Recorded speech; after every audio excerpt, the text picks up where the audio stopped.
하나 주신 말씀은 시편의 말씀 27편 시편 27편 7절에서 14절까지 말씀입니다.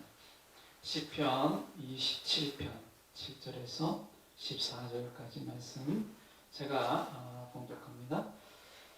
여호와여, 내가 소리내어 부르짖을 때에 들으시고 또한 나를 긍휼히 여기사 응답하소서.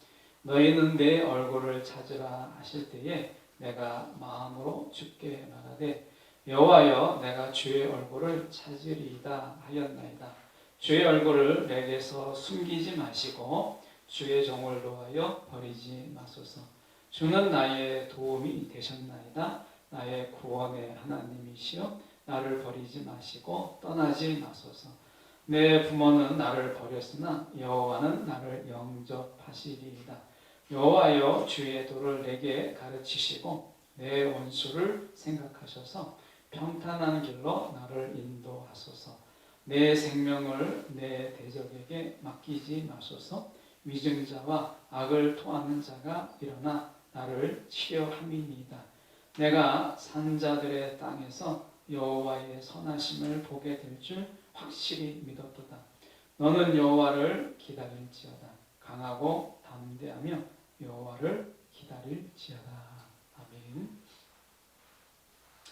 하나님의 말씀 우리가 통해서 우리가 찾는 얼굴이라는 제목으로 함께 말씀을 저희가 나누도록 하겠습니다.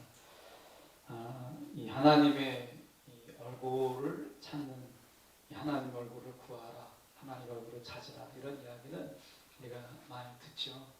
얼굴을, 많은 것 중에 얼굴을 이야기할 때 저는 이렇게 생각해 봅니다. 우리가 사람의 얼굴이라고 하는 것에 눈도 있고 또 입도 있고 또 귀도 있습니다.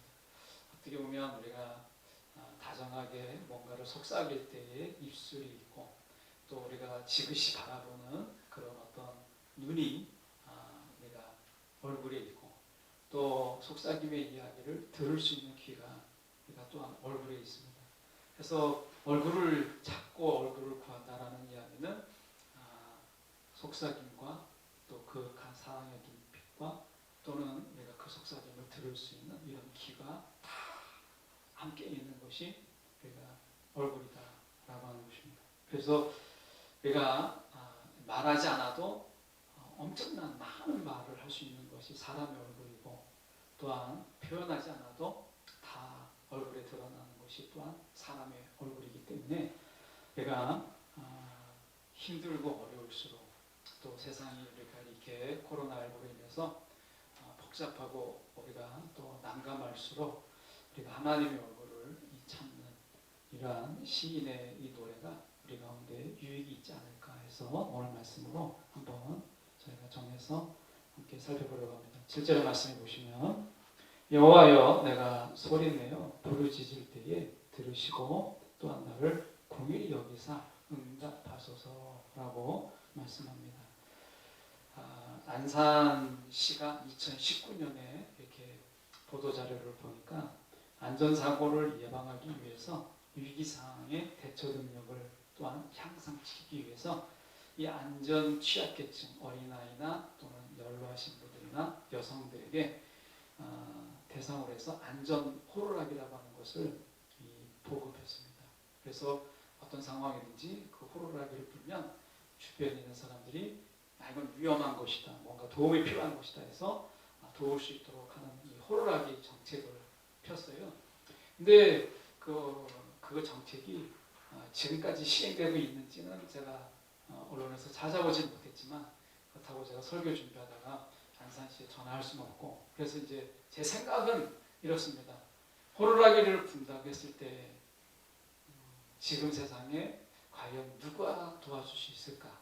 위험에 처해 있을 때 만약에 어떤 여성이나 또는 우리가 누군 어린아이가 이렇게 호루라기를 불렀을 때 과연 누가 그걸 선뜻 나서서 도울 수가 있을까라고 하는 거예요. 저도 이 동네에서 작년인가 겨울에 술에 취해서 쓰러져 있는 분이 핸드폰을 들고 있었는데 지나가야 되는데 핸드폰이 울리더라고요. 그래서 그 핸드폰을 받아서 통화를 하고 이렇게 어디 위치에 있다라고 했는데 그 사람이 계속 당신 누구냐 이렇게 물어서 신호는 안 밝히고 그냥 자리를 떠난 적이 있어요. 나중에 가만히 생각하니까 그걸 밝히면 이 사람이 없어졌으면 제가 가져간 거로 되고 또 그 사람이 뭔가를 자기가 술 취해서 잊어버렸는데 그것이 제가 또 절도죄가 되는 것 같기도 하고 이렇게 막 불안감이 갑자기 있어서 하지 않았다는 거예요. 근데 내가 생각해보면 누군가를 돕는다는 게 지금은 오히려 더 많은 어려움이 많이 있잖아요. 그러다 보니까 호루라기를 불 때 과연 선뜻 누가 도울 수 있을까? 그 위험한 자리에 또 돕는 그 발걸음을 누가 내딜 수 있을까? 지금은 위험한 것도 있고 귀찮아서도 그렇고 아베를 잘 나서지 않는 이런 상황 속에서 물론 우리가 그렇지 않은 사람들이 훨씬 더 많으니까 이 땅이 유지되고 있는 거죠. 그런데 어쨌든 그 시는 이 안산시는 호루라기 안전 호루라기라는 것을 통해서 이 긴급 상황 시 자신이 위험에 처해 있다라는 것을 알리는 이런 정책을 했는데 얼마나 성과가 있었을까? 만약에 2020년도 2019년에 나눠준 거거든요. 2020년도에 안산시를 이렇게 뒤져보니까 이게 적어도 막 성과가 있으면 여기저기 다른 데서도 하려고 하는데 안전 호루라기 딱 치면 안산만 나오는 걸 봐서는 그다지 아주 성공적이었다 이렇게는 생각이 들지 않았어요. 그러니까 결국 듣는 이가 있어도 돕지 않는다면 무용지물이죠. 그런데 하나님께서 그렇지 않으신다는 거예요. 오늘 말씀해 보면 여호와여 내가 소리내어 부르짖을 때에 들으시고 나를 불쌍히 여기소서. 내가 처한 환경, 내가 놓인 입장 이런 것을 불쌍히 여겨주옵소서. 하나님이 들으시는 하나님 이렇게 이야기합니다. 이렇게까지 이야기하면 우리가 이 시인에 대해서 동의하신 분도 있고 동의하기 어려운 분도 있어요. 왜냐하면 우리가 시인의 경우에는 적어도 들으시는 하나님을 이야기하고 있다는 것이에요. 근데 그 들으심의 배경이 뭐냐? 긍휼히 여기시는 하나님. 하나님의 성품을 이야기하고 있는 거예요. 그러니까 그냥 들으시는 하나님이 아니라 긍휼히 여기시는 하나님. 우리를 긍휼히 여기셔서 우리가 부르짖을 때에 들으시는 하나님. 이렇게 시인은 이야기하고 있는 것입니다. 그러면서 8절에 이렇게 이야기합니다. 너희는 내 얼굴을 찾으라 하실 때에 내가 마음으로 주께 말하되 여호와여 내가 주의 얼굴을 찾으리이다 라고 이야기합니다. 아까 말씀드린 것처럼 얼굴에는 들음과 바라봄이 있고 속삭임이 모여있는 것이 얼굴이라고 하는 것입니다. 우리의 모든 관계가 다 응집되어 있는 것이 얼굴이다 이렇게 해도 과언이 아니죠. 그래서 우리가 팔로 안고 머리도 쓰다듬고 하지만 사실은 우리가 얼굴 없는 쓰다듬이라고 하는 것은 사실은 공포죠. 그렇게 본다면 우리가 이 얼굴이라고 하는 이 자체가 우리 가운데 주는 그런 관계의 응집력이라고 그럴까요? 이게 다 얼굴에 담겨져 있어요.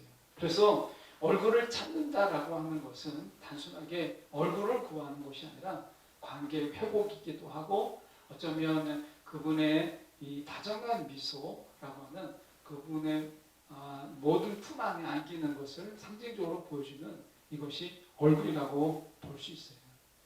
사람이 우리가 볼 때 내가 마음으로 주께 말하되 여호와여 내가 주의 얼굴을 찾으리이다 라고 하는 그분이 나에게 뭐라고 말씀하실까 라고 하는 들음도 있고 그분의 눈빛을 보면서 눈 마주침도 있고요. 그 눈에 어떤 아이 컨택이라는 게 있죠. 그래서 눈과 눈으로 마주보는 이런 모습들도 있고요. 그리고 우리가 가룟 유다는 그렇지 않았지만 우리가 그 입맞춤, 배신의 입맞춤이었잖아요. 가룟 유다는 배신의 입맞춤이었지만 우리가 사도 바울이 이야기할 때 서로 입맞춤하라라고 얘기했을 때 이것은 우리 가운데 서로 사랑에 또 이런 어떤 우리가 하나님 안에서의 진정한 교류의 입맞춤을 이야기하는 거죠. 그래서 우리가 보면 이 얼굴을 구한다라고 하는 것, 얼굴을 찾는다라고 하는 것은 그 안에 사랑이 있고 관계 회복이 있고 속삭임이 있는 다정함이 있고 이게 다 응축된 이런 부분들이 우리가 얼굴이라고 하는 것이에요. 그래서 하나님께서 우리 가운데 내 얼굴을 찾으라. 하나님께서 말씀하십니다. 하나님의 얼굴을 구하는 자가 되고 하나님의 얼굴을 찾는 자가 되라. 아담과 하와가 있을 때 아담과 하와가 에덴 동산이라고 하는 하나님과 함께 동산을 거느렸던 바로 그곳이잖아요. 이보다 더한 그런 좋은 관계가 어디 있겠습니까? 그런데 죄가 있게 됐을 때 아담과 하와가 가지게 됐던 첫 번째 현상은 하나님의 얼굴을 피했다라고 하는 거예요. 그러니까 그 속에서 그들이 하나님의 얼굴을 피했어요. 아담아 아담아 불렀을 때 그들은 더 이상 그 음성이 다정한 음성으로 다가오지 않았다라고 하는 것이에요. 그래서 하나님의 얼굴을 구하라 라고 하는 것은 우리 가운데 하나님과의 관계 속에서의 그 벽의 허물어짐을 담고 있는 것이죠.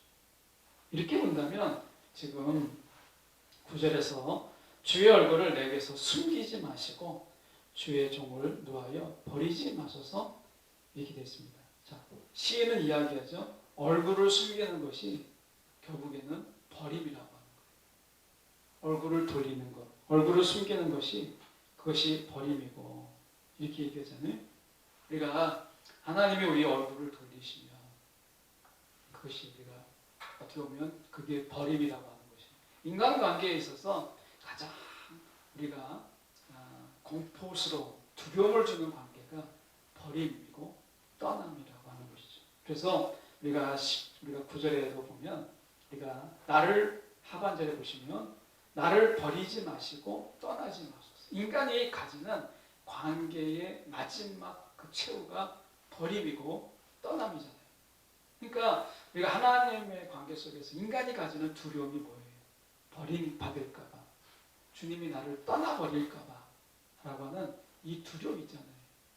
여러분 우리가 이 버림과 이 떠남이라고 하는 이 관계의 종결 또 종말이 가지는 두려움이 우리 가운데 있어요. 그래서 어린아이일수록 아직 자아가 아주 건강하게 형성되기 전까지 아이들이 항상 가지는 공포가 뭐예요? 버림받을 것 같은 공포, 떠나버릴 것 같은, 자기만 두고 떠나버릴 것 같은 이런 엄청난 공포, 이런 공포들이 있는 것이죠. 그래서 저희도 이렇게 그 전에 아이들이 아직 어렸을 때 교회는 멀고 이렇게 할 때 아이들이 다 잠들고 막 이렇게 할 때 그때 살짝 나오고 했어요. 그러니까 아이들이 늘 그때 당시에 표현력이 부족하지만 일어나고 나면 엄마 아빠가 없는 이런 거죠. 지금 우리가 일하는 여성들이 가지게 되는 가장 어려움이 아이를 거짓말로 해서 뭐 할아버지나 할머니한테 맡겨놓고 금방 올 거야 하는데 아이들이 그것을 믿지 않죠. 어느 순간부터 아이를 떼내는 거 이게 정말 어려운 거거든요. 그 아이는 거기서 가지는 엄청난 공포를 경험하게 되는 것이죠. 오늘 하나님의 관계 속에서 우리가 진정한 공포가 있다면 하나님이 나를 버리시는 것이고 하나님이 나를 떠나는 거예요.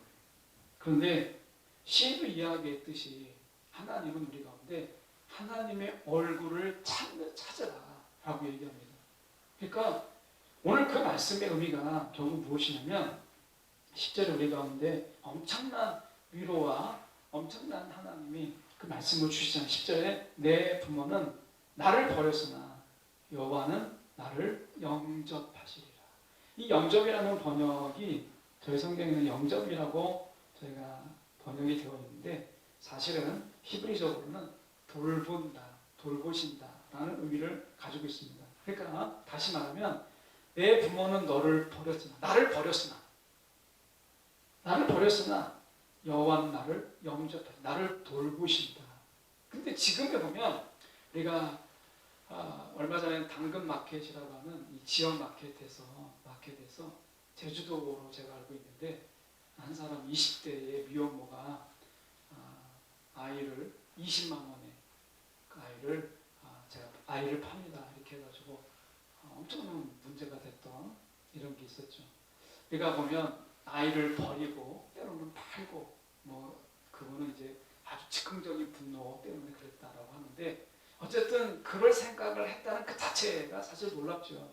아무리 분노가 있어도 아기를 팔아버릴 생각을 했다라는 것이 엄청난 사실 놀라움인 거예요. 그렇게 보면 우리가 이 세상에서 우리가 방치시키는 거, 버리진 않더라도 방치시키는 이런 이야기들이 뉴스에서 많이 나오잖아요. 하나님은 우리를 그래서 이 버린다라는 말하고 반대말로 성경에서는 영접이라고 되어 있는데 이것은 돌보신다.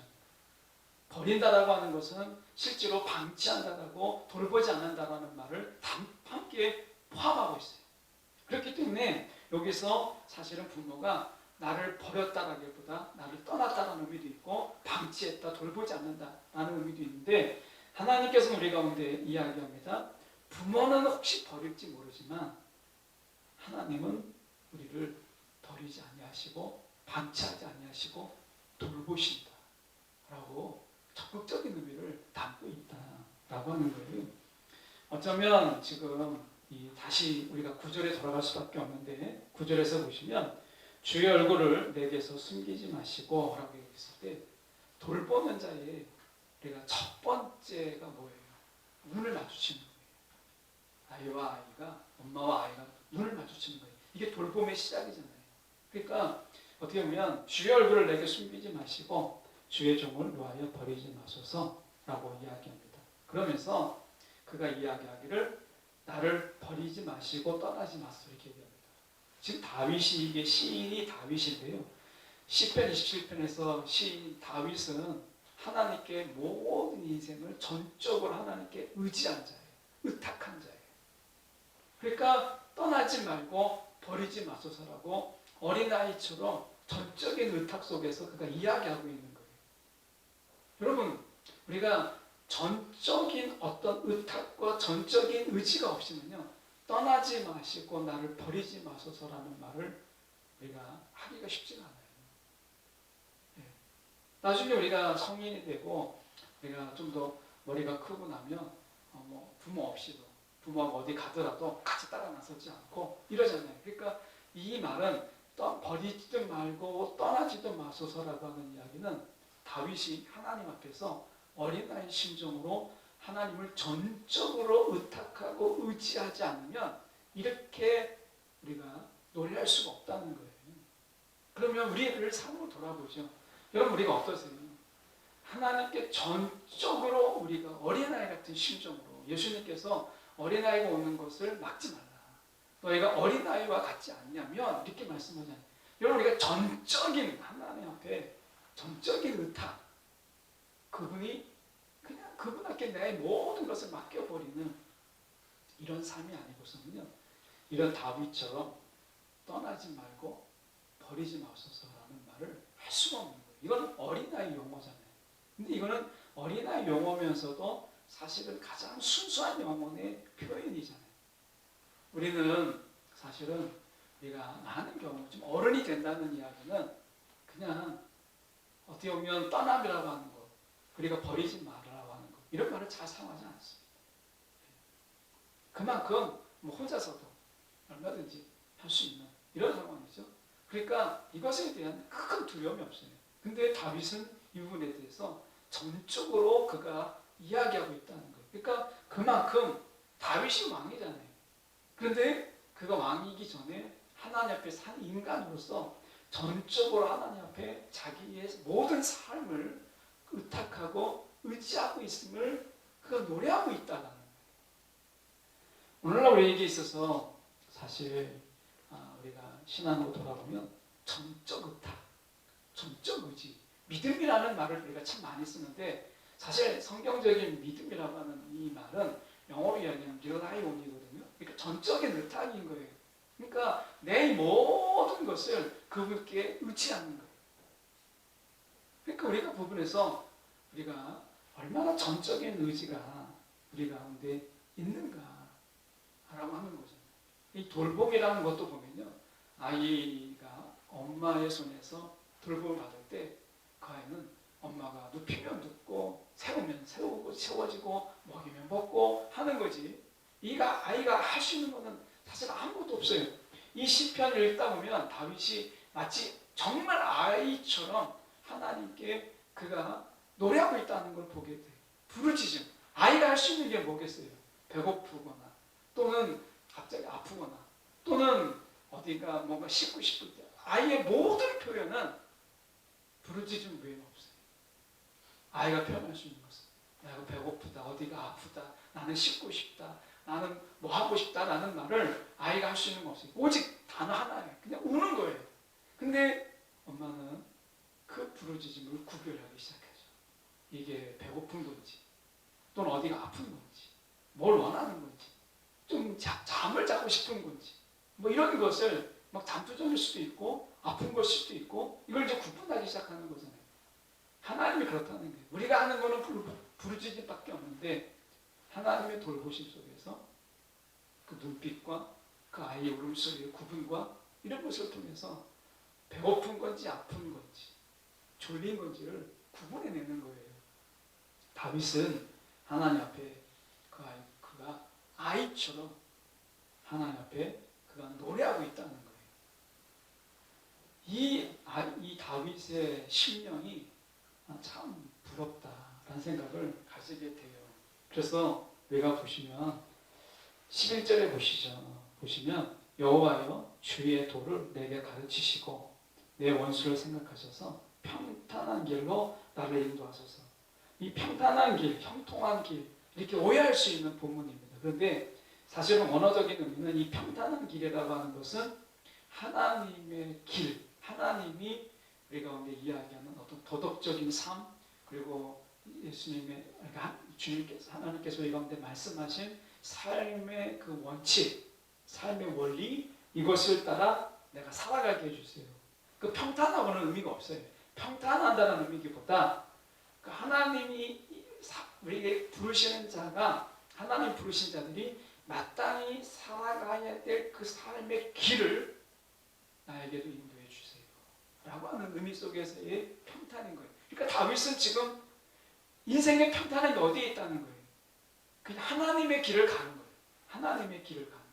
하나님이 인간의 삶은 이런 것이다라고 알려주신 그 길을 가는 것이 다윗에게는 이것만큼 평탄한 길이 없다라고 하는 것을 그가 고백하고 있고 주의 도를 내게 가르치소서라고 그가 이야기합니다. 여러분 세상은 지금 가르침 받고 싶지 않잖아요.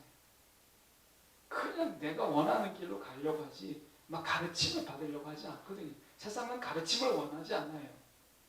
그런데 지금 다윗은 정말 어린아이 같은 심정으로 나를 가르쳐 주세요. 나를 인도해 주세요. 라고 이야기하잖아요. 그러니까 우리가 주님 앞에서 정말 어린아이 같은 심령이 우리 가운데 지금 이 세상에 필요한 거예요. 지금 이때가. 우리가 어린아이 같은 심령이 필요한 건데 근데 우리는 이미 어른이 되어버렸다는 거예요. 가르침을 받으려고 하지도 않고 인도함을 받으려고 하지도 않는 거예요. 그러다 보니까 우리가 신앙에도 따라가야 될 삶의 원칙을 따라가기보다 우리가 그 양들이 각기 가기를 원했던 것처럼 이런 우리가 강박함으로 살아가는 것이죠. 이런 자들에게 이 다윗은 12절에 이렇게 얘기합니다. 내 생명을 내 대적에게 맡기지 마소서라고 이야기합니다.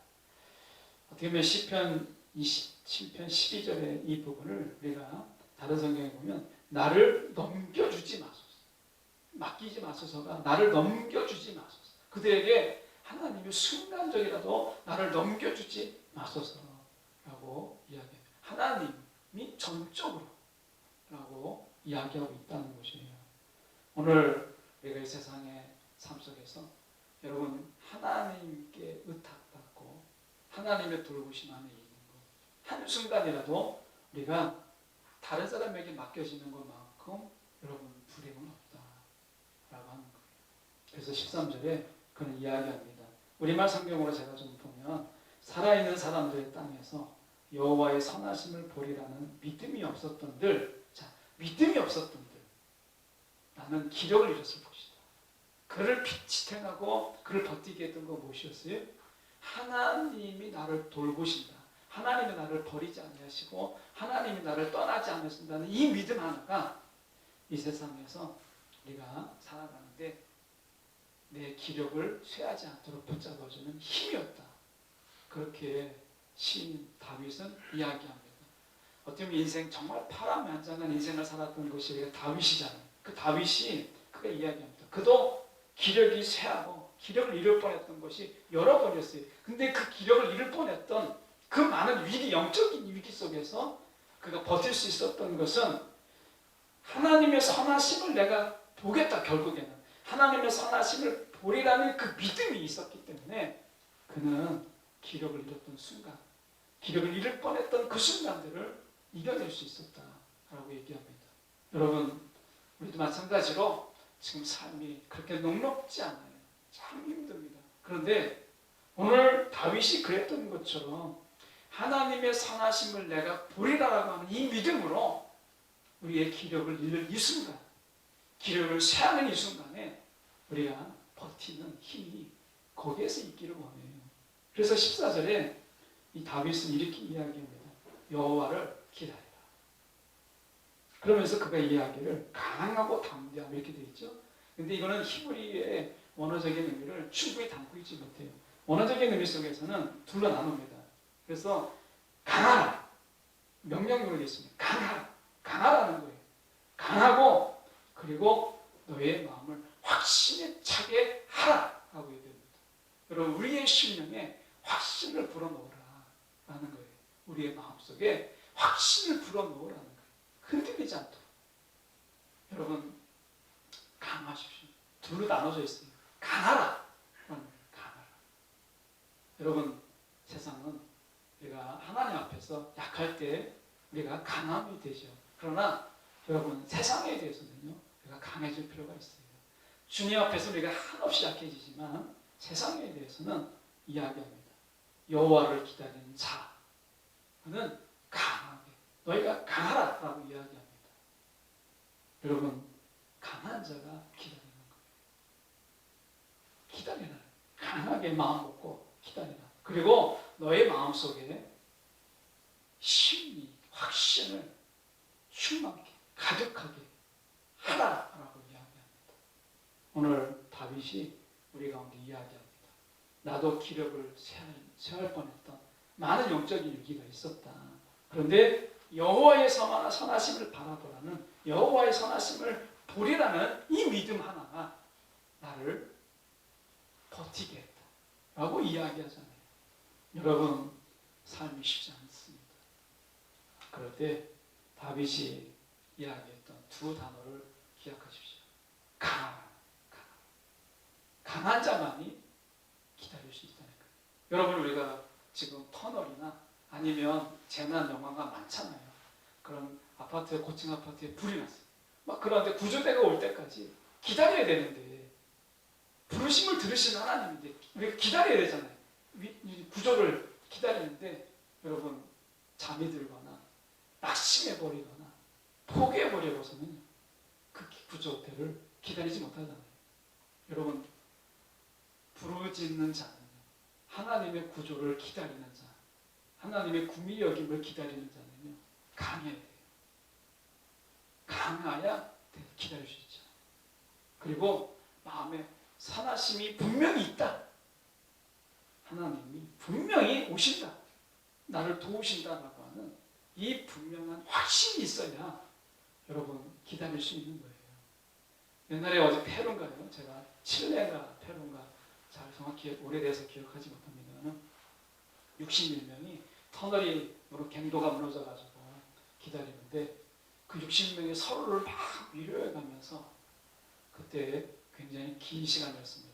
제가 어렴풋 기억할 때 한 달치 훨씬 넘는 거의 2달 가까이 되는 이런 시간들을 그가 버티는 수 있었던 것. 잠드는 사람을 막 깨우고 잠들지 않도록 하고 마음 약해지지 않도록 서로를 격려하고 그랬던, 그래서 그걸 버텼던 것이잖아요. 여러분, 우리는 하나님이 분명히 우리 가운데 하나님의 선하심을 보리라 하는 믿음을 가진 자들이에요. 두 가지를 우리가 마음에 새기는 이 시간, 강하라. 그리고 마음에 확신을 가져라 라고 하는 이 다윗의 충고, 다윗의 선행한 그의 삶 속에서 외치는 이 말씀을 우리가 마음에 담는 저와 여러분 되기를 간절히 소망합니다. 기도하겠습니다.